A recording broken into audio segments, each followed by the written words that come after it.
Think about your morning alarm. It forces you to wake up, jump out of bed, and rush to a job you might not even like.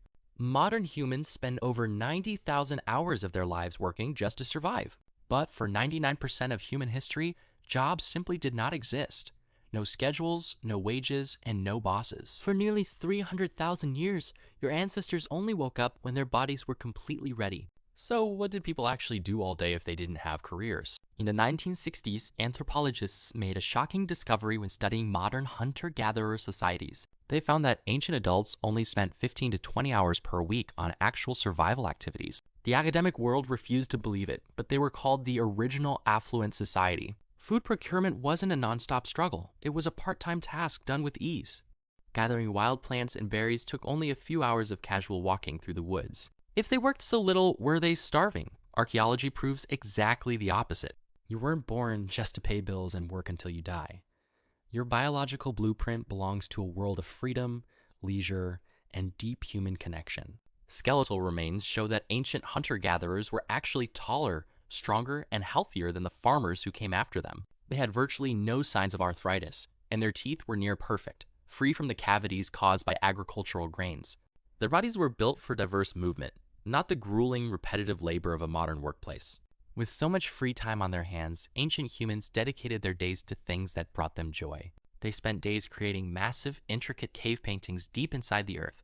Archaeologists found beautiful shell beads that were carried from over 20 miles away just for decoration. They carved delicate flutes out of bird bones, proving that music was an essential part of their daily life. Let's reconstruct a typical day.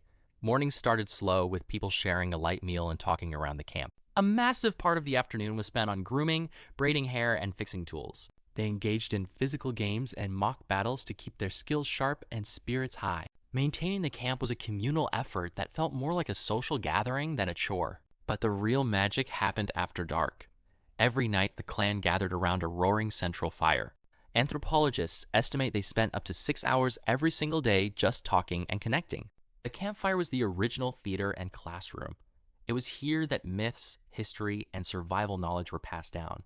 These hours of leisure and storytelling are exactly what allowed human language and empathy to fully develop. When it was time to sleep, they followed a natural rhythm called biphasic sleep, which we completely lost 200 years ago.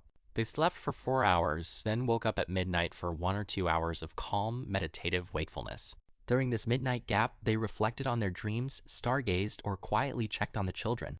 After this peaceful interlude, they would fall into a second deep 4-hour sleep until the morning sun arrived. So, what ruined this paradise? The invention of agriculture 10,000 years ago changed everything. Farming produced more food, but it demanded vastly more work, leading to shorter lifespans and the invention of relentless daily chores. For the first time in history, humans were locked into a system where their time was traded for survival. Next time you feel completely overwhelmed by your endless 9-to-5 schedule, remember one vital truth.